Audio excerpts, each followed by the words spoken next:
चोर चुड़ैल। गर्मी के दिनों में रमा यूके से अपनी पढ़ाई पूरी करके अपने गांव वापस आती है। कैसी हो बेटा, कैसा रहा सफर? मैं और तेरे बाबा तुझे देखने को तरस रहे थे। मैं बिल्कुल ठीक हूँ माँ, आप लोग अपना बताओ। इतने दिनों बाद अपने गांव आकर बहुत अच्छा लग रहा है। बहुत हल्का महसूस कर रही हूँ यहाँ पर। तुझे देखकर मेरे मन को भी ठंडक मिल गई बेटा।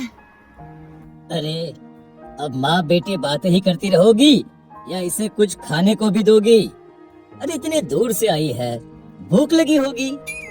हाँ माँ, बहुत जोरों की भूख लगी है। मैं मुंह हाथ धोकर आती हूँ, तो जल्दी से खाना लगा दे। सविता रमा को खाना देती है और उसके पास ही बैठ जाती है। बेटा कितनी दुबली हो गई है तू, खाना पीना छोड़ दिया था क्या वहाँ? अब देख यहाँ कैसे तुझे मोटा करती हूँ। सविता चुपके से रसोई में जाकर आम ले आती है। आम को देखकर रमा की खुशी का ठिकाना नहीं रहता। खाना छोड़ रमा आम पर झपट पड़ती है और कहती है, तुम बहुत अच्छी हो माँ। आम खाने को तरस गई थी मैं वहाँ पर। तुम्हें तो सब कुछ पता है। आखिर माँ जो हो तेरी। खाना पीना खाकर दोनों माँ बेटी आराम करने कमरे में चले जाते हैं। शाम को रमा उठती है और बाहर गांव में घूमने जाने की इच्छा जताती है। माँ मैं बाहर टहलने जा रही हूँ। ठीक है चली जा, लेकिन रात होने से पहले आ जाना बिटिया।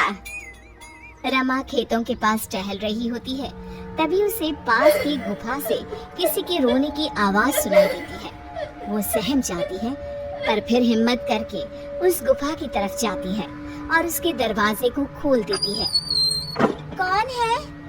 कौन रो रहा था? तभी उसके सामने लंबे दांत, बड़े बड़े नाखूनों में चुड़ैल आकर खड़ी हो जाती है। चुड़ैल! मैं आजाद हो गई। अब मैं तुम्हारे शरीर का इस्तेमाल करके इस गांव के सारे रसीले आम खा जाऊंगी। गर्मी का मौसम आया, रसीले आम साथ लाया। रसीले आम की ताकत से मैंने सबको कट्टे पतले बनाया। मुझे छोड़ दो, मैं अब कभी यहाँ नहीं आऊंगी। चुड़ैल हंसने लगती है और रमा के शरीर में चली जाती है। इधर सविता और रमेश को रमा की चिंता होने लगती है। रमेश सविता से कहता है, अरे तुमने रमा को अकेले जाने ही कैसे दिया? उसे तो रास्ते पे ठीक से याद नहीं होंगे। कहीं खो न गई हो मेरी बच्ची। मैं जा रहा हूँ उसे ढूंढने। मैं भी आपके साथ चलूंगी। रमेश और सविता दोनों रमा को खोजने निकल जाते हैं। थोड़ी देर घर से निकलते ही उन्हें सामने से रमा आती हुई दिखती है। अरे कहाँ चली गई थी बेटा? हम लोग इतना परेशान हो रहे थे। माँ मैं बिल्कुल ठीक हूँ, क्यों फिक्र कर रही हो आप इतना? रमेश और सविता रमा को लेकर घर चले जाते हैं। थोड़ी देर बाद सविता रमा को खाना देती है। तभी रमा की नजर उसके आंगन में पड़े आम पर पड़ जाती है। आम को देखकर रमा के अंदर बैठी चुड़ैल खुद को रोक नहीं पाती और आंगन की ओर दौड़ जाती है और आमों पर टूट पड़ती है। खा जाऊंगी, आज मैं सारे आम खा जाऊंगी। बहुत दिनों से खाया नहीं है। ये सब देखकर सविता को बहुत अजीब लगता है और वो रमेश से कहती है, रमा में तुम्हें बदलाव नहीं लग रहा? किस तरह से आम खा रही है? पहले तो कभी ऐसा नहीं किया इसने। अब तुम कुछ ज्यादा ही सोच रही हो। अरे बच्ची है, इतने दिनों से आम नहीं देखे हैं तो मन चला गया होगा।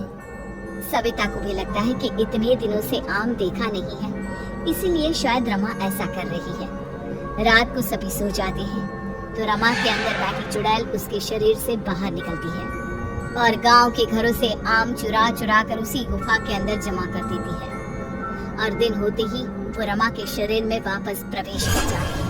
अगली सुबह उठते ही सविता को हल्ले की आवाज आने लगती है।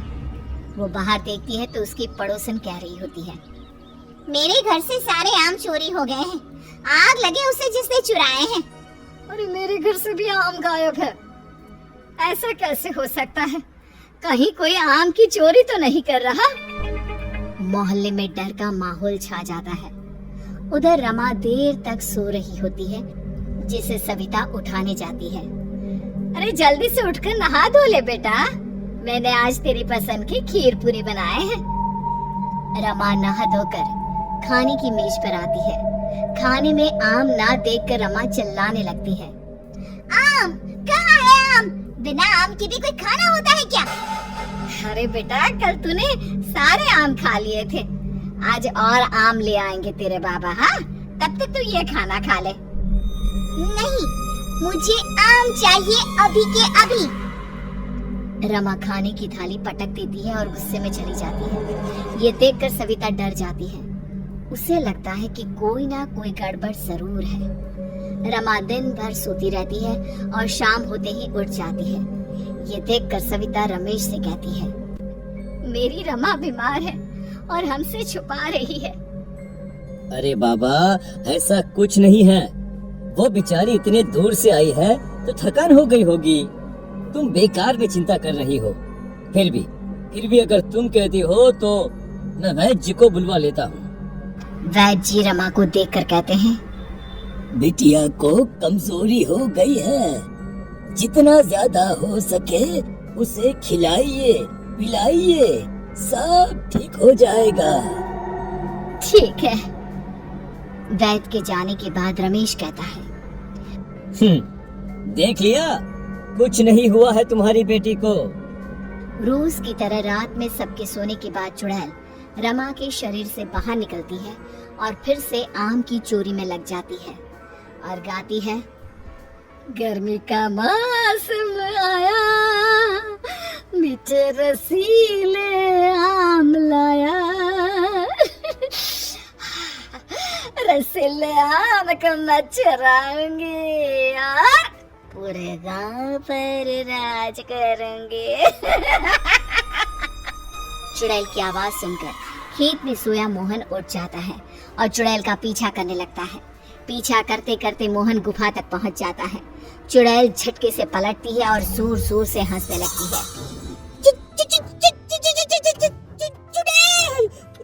चुड़ैल, हाय दैया, अरे मैं मर गया, मैं क्या करूं? अब तेरा क्या होगा कालिया? तो गया। मुझे छोड़ दो, मैं तुम्हें रसीले आम खिलाऊंगा, छोड़ दो मुझे। इस गुफा से छूटने के बाद मैं खुद ही आम खा लूंगी। चुड़ैल मोहन को गुफा में बंद कर देती है। आम की चोरी का सिलसिला इसी तरह चलता रहता है। गांव के लोग आम की चोरी से परेशान हो जाते हैं। सारी औरतें आपस में योजना बनाती है। अब हम आम को अपनी अपनी रसोई के बाहर किसी ऊंची जगह पर रख देंगे और रात भर देखेंगे कि कौन आम की चोरी कर रहा है।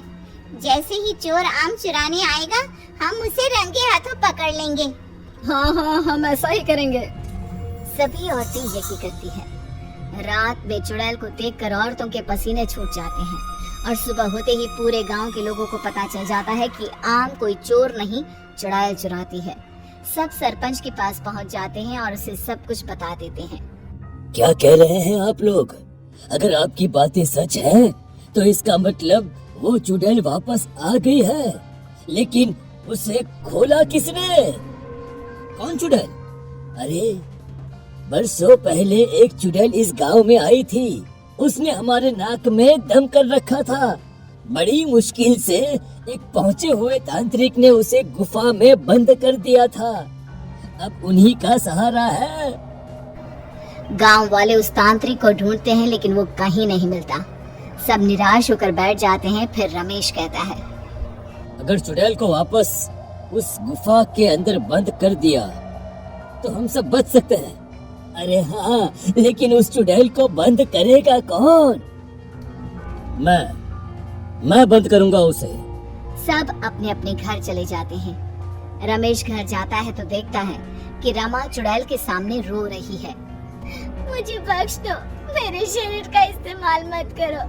मुझे दिन भर तुम्हारे कारण नींद आती रहती है। मैं कमजोर हो गई हूँ। ये सब तो तुम्हें झेलना ही होगा।